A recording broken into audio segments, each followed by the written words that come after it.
What's happening, everybody? Welcome back to Druid Grove, my truest travelers. I'm Druid Dave. Today we're going to be talking about consciousness. What is consciousness?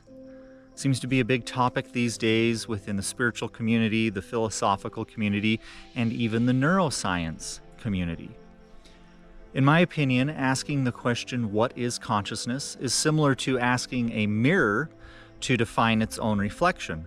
I was speaking with one gentleman, and he said, well, in my opinion, I believe it's more like asking a mirror, what is its purpose?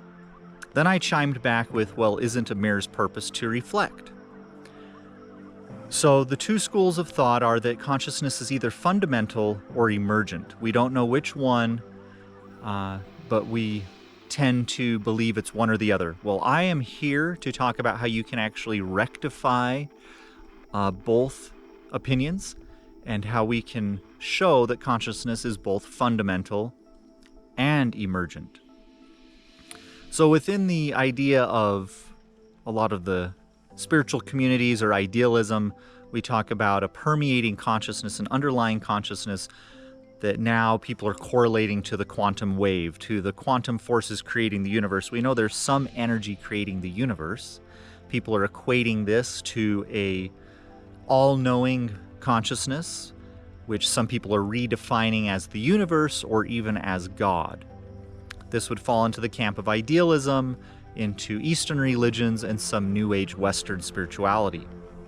The other camp, leaning more toward philosophical and neuroscience, states that consciousness is emergent, and it's found only within sentient beings, within the human brain, of course through evolution, through iterations and the complexity of the brain and the different loops that go on within the brain, within that actual, you could say, a system that serves some type of function, within its purpose, is where consciousness is found. Of course, the saying goes, the whole is greater than the sum of its parts.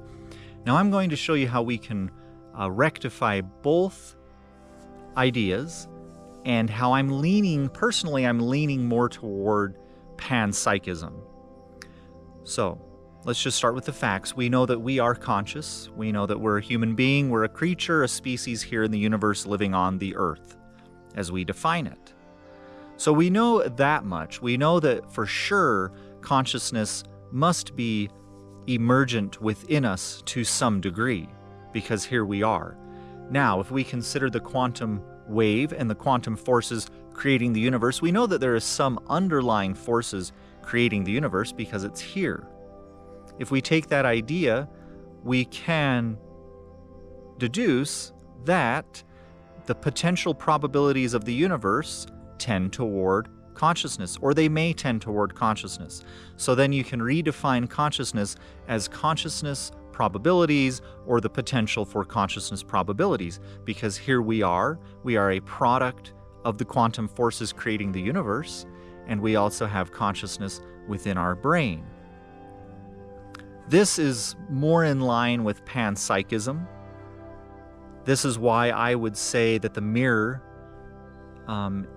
is both its essence, its consciousness probabilities, its potential for consciousness probabilities, and that as the mirror reacts with the light being the human brain, the circuitry within the human brain, that then brings forth and manifests the function, the purpose, the emergence. So the potential consciousness is there, and when the mirror reacts with the light, which again is our body, our brain, it's able to manifest and emerge within us and come together and coalesce with inside of our brain. So there you can see that it's both fundamental and emergent, but I am just redefining the fundamental definition as potential consciousness or potential conscious probabilities, because here we are. And we are fundamentally made from the forces that are creating the universe.